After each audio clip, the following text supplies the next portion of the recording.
हमारे पास सवाल में ये कहा गया है कि एक आपके पास दिया हुआ है सॉलिड स्फीयर है, right sir, is it true? वो सॉलिड स्फीयर को आगे की तरफ स्पीड दिया हुआ है हम लोगों ने बेसिकली u/2 और एंटी क्लॉकवाइज सेंस में एंगुलर स्पीड दिया हुआ है ओमेगा बराबर u/r। ठीक है, तो हम लोग ये देख पा रहे हैं कि बॉटम मोस्ट जो पॉइंट है वो आपका बेसिकली ग्राउंड के रेस्पेक्ट में फॉरवर्ड डायरेक्शन में मूव कर रहा है। हम लोग ये देख पा रहे हैं कि बॉटम मोस्ट जो पॉइंट है वो आपका बेसिकली तो ग्राउंड के रेस्पेक्ट में फॉरवर्ड डायरेक्शन में मूव कर रहा है, right sir, is it true? मतलब कि आपके पास फॉरवर्ड स्वीपिंग है, मतलब कि काइनेटिक फ्रिक्शनल फोर्स आपका लगेगा बैकवर्ड डायरेक्शन में to make v equal to omega. मतलब कि आपके पास फॉरवर्ड स्वीपिंग है, मतलब कि काइनेटिक फ्रिक्शनल फोर्स आपका लगेगा बैकवर्ड डायरेक्शन में to make v equal to omega. ये सही है। तो अगर आप ध्यान देंगे यहाँ पर, अगर आप ध्यान देंगे ना सर, तो v eight any time t आपके पास क्या हो जाएगा, u/2 माइनस आ जाएगा तो म्यू जी टी और बराबर ओमेगा एट मतलब कि एनी टाइम टी आप लीजिएगा तो अल्फा टी, अल्फा आता है आपके पास टॉर्क बाई आई, अल्फा मतलब कि अल्फा इज इक्वल टू आता है आपके पास टॉर्क बाई आई, तो mu M G R by I है आपके पास 2/5 M R square into T और माइनस जो आपके पास इनिशियल ओमेगा नॉट था तो u/r, ये है आपके पास omega at any time t into r. तो हमने यहाँ पर क्या लगाया है v is equal to omega, v is equal to omega, right.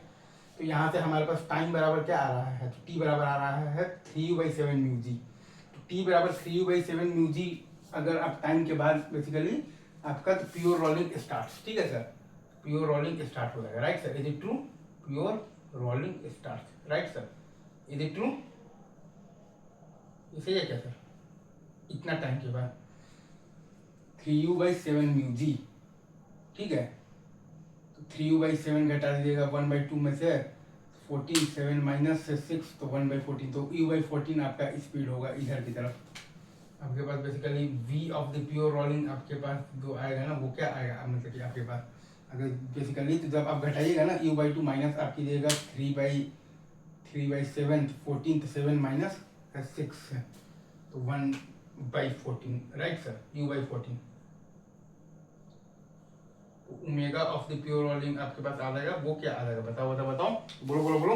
Omega of the pure rolling आपके पास आ जाएगा u/14r, राइट, प्योर रोलिंग है तो v बराबर ओमेगा होगा। आई गेस ये सवाल में आपके पास हो ये रहा था ना कि जो बॉटम ऑफ द पॉइंट है वो अगर आप ध्यान दीजिएगा ना तो ग्राउंड के रेस्पेक्ट में फॉरवर्ड डायरेक्शन में मूव कर रहा है, मतलब कि आपके पास क्या हो रहा है, फॉरवर्ड स्लिपिंग हो रहा है, मतलब कि आपके पास काइनेटिक फ्रिक्शनल फोर्स लगेगा बैकवर्ड डायरेक्शन में लगेगा। तो क्यों लगेगा, to make v equal to omega.